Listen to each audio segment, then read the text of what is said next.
yeah, this week was actually pretty good.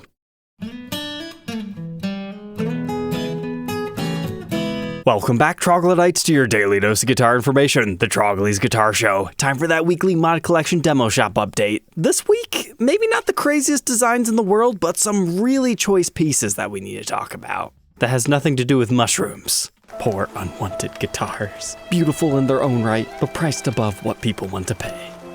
But to kick things off, we need to follow the yellow dot road. This is a pretty interesting Explorer. So we got some Buddy Guy vibes going on over here. But this time on an Explorer in yellow. What I really like about this design is the fact that it's not perfectly symmetrical. These dots are not perfectly lined up. They're off and random. And then when you get to your pickguard, instead of being like that Explorer Rainbow series that they used to be doing, they've got the black dots on here, which is like the inverse of what we're seeing here. So it's like, all right, I see what you guys are doing here. We've got a mixture of gold and black chrome hardware. And the true icing on the cake is this. They did it on the back too. I nearly picked this thing up. So it was about $1,100 premium, but the true magic is it came from the factory like this.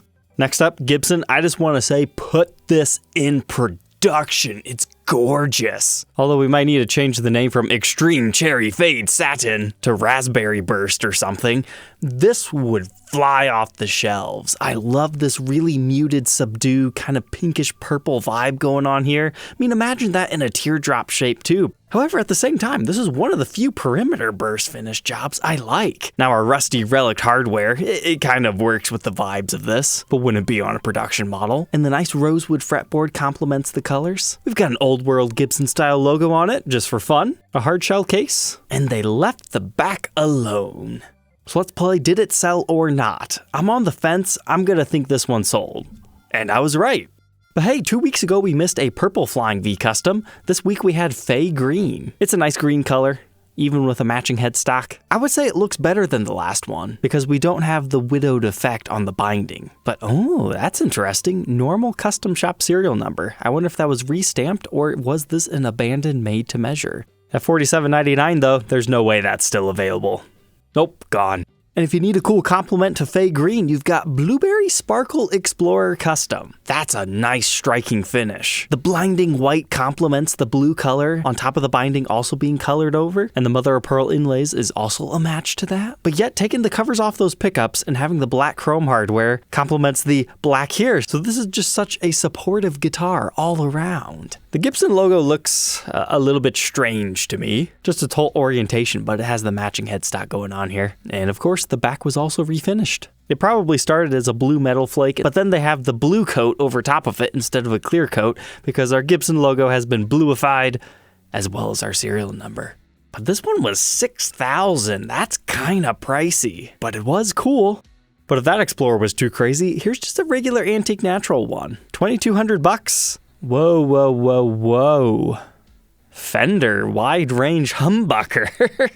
A custom made 3x3 gold pickup cover on the neck pickup. So according to the specs here, it's a regular 70s tribute pickup. But I'd be curious if maybe that was a Gibson Dirty Fingers pickup. And then they just messed around with how many pole pieces were exposed. But then we've got a Bigsby put on here, blue moto pickguard with a back that just looks like this.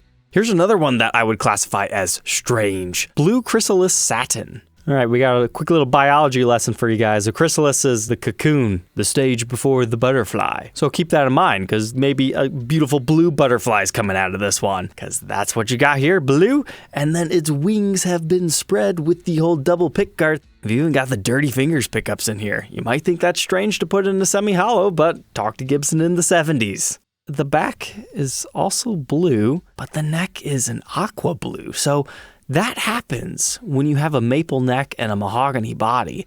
But then we've got this strange headstock. I wouldn't want this put on too many Gibson guitars, but it's cool for a mod collection guitar. You could change it, but then you defeated the whole point of the finish name. I'd be curious to see what this one's actually called on the box. That was an interesting one at $3,700, and it sold quickly.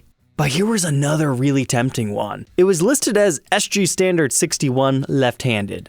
Baroque gold, $1,900. That's how these guys have to advertise this one. I can tell you what this really is. This is a Tony Iommi signature SG that they painted gold and made it look cool. This whole black and gold vibe works really well on this style of instrument because it's got so much plastic everywhere as compared to a regular SG Special. And then if that wasn't enough, extended stinger happened. They still gave you the case. This was an absolute no-brainer.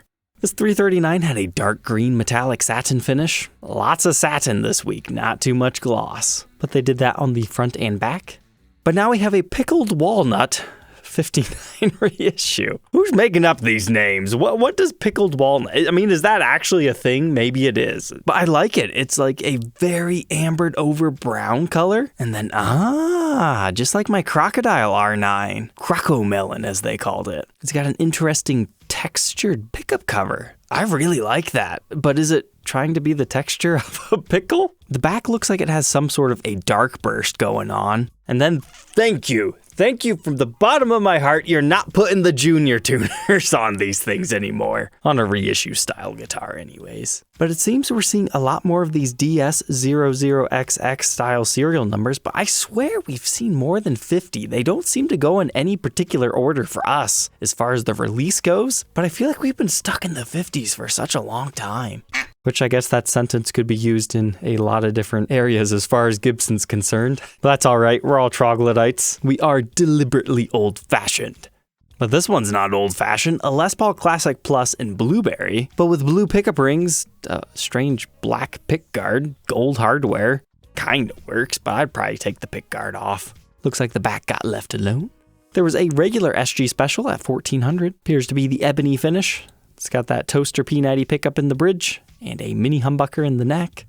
There's a J45 banner guitar that just had a whole bunch of monkey faces on it. I mean, it was all over the front and back. Like, come on, Gibson, you guys are getting really strange out there. Nah, just kidding. They called it Greenscreen Satin, so of course I had to play a joke on you. In 2018, Gibson actually experimented with hot colors like this. I remember doing a rock or not on like a bright pink one of these, which they're kind of cool in retrospect, but at the time it's like, who's gonna buy this? But you should always pick a green guitar. But here's another really confusing one that they forgot to give a title, but down here they call it Dragon Belly Burst Satin. But get this, it's a 57 reissue, so normally it'd look like this, gold top. I would really hope they wouldn't cover over such a beautiful flame top in gold, but I know it happens. But this finish is interesting. It's got that red border and then kind of like a greenish yellow. So I'm not sure if this was intentional or if they just finished over a different burst color and then that created this hue. But the less traditional uncovered neck pickup, covered bridge pickup is on this one. And the back appears to be black. And we've got Clusen waffle backs on it for some reason. But if dragons aren't your thing, how about cats? Feline Flame on a 60 standard. Is it going for like a orange tabby cat look or something? I always imagine those to be a little bit brighter, but I don't know, I'm not a big cat guy. But I do think this looks particularly nice. I like the way the switch tip matches the binding. And who doesn't like a TP6 tailpiece thrown on here for good measure?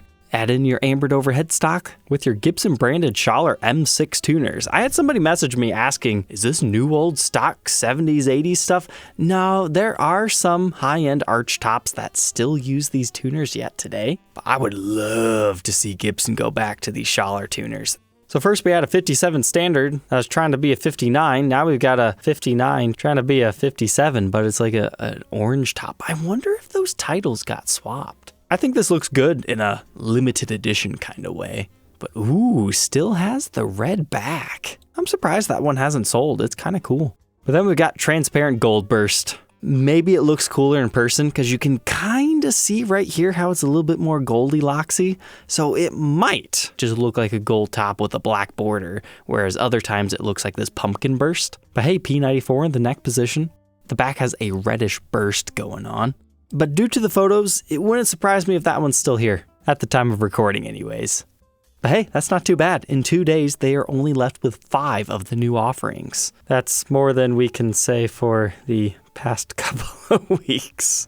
Well, that's all right. To round out tonight's episode, let's see what did the USA side demo shop do. There's a cool SG standard. I just always think these Batwing standards look great with these pearloid pickguards. And the cherry finish, it just gives them a cool vibe. In the early 90s, there's a green SG that utilizes some parts like this. So it kind of reminded me of that. This gold top is fantastic. It blew my mind. Look at that finish. So majestic. No, it has nothing to do with the front. Look at that back. Oh my goodness, I love it. It's very Sapele mahogany-like. Like, it's not uncommon to see the ribbon mahogany flame dancing going on, but that is just something interesting. That would be awesome in person. How this hasn't sold instantaneously probably comes down to everybody just goes, yeah, boring gold top. What's next? They're not seeing the true majesty here.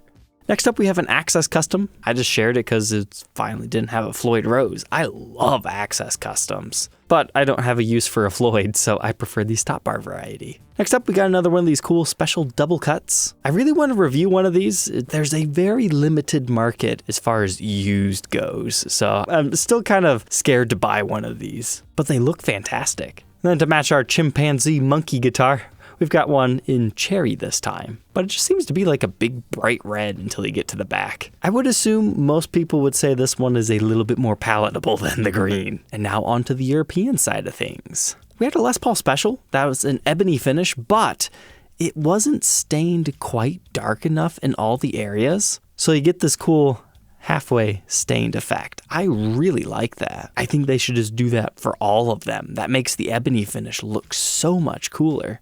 We had one of Gibson's strange EB basses. I don't fully understand them. They have some strange modern ones that I can't imagine they sold that well. But this one has some really cool wood grain. Looks to be a maple body, multiple pieces, cool little cutaway right here. I mean, imagine that in a sandblasted style finish like PRS does on this model, or like on my personal Stratocaster. That'd be pretty cool. But what I really love is the side profile view. That is a lot of grain going on here. And you can very clearly see 3 pieces. So if you're ever trying to figure out how many pieces your guitar is, you want to look on the edge because things might line up really good on the top, but you can usually always tell very easily on the edges. And then lastly, a beautiful 60th anniversary Les Paul stand. That's an expensive stand, $5,500. Wow, this one's just riddled with errors. The whole reason I saved this one is they labeled it as factory burst. I mean, I know factory burst. That's what this one was. It's one of my favorite finishes when it comes to reissues, but kind of a cool guitar nonetheless. All right, Troglodytes, I hope you enjoyed this week's recap. I know I did. Some pretty interesting ideas. Don't forget to like, comment, and subscribe, and we'll catch you tomorrow on the next one. Take care.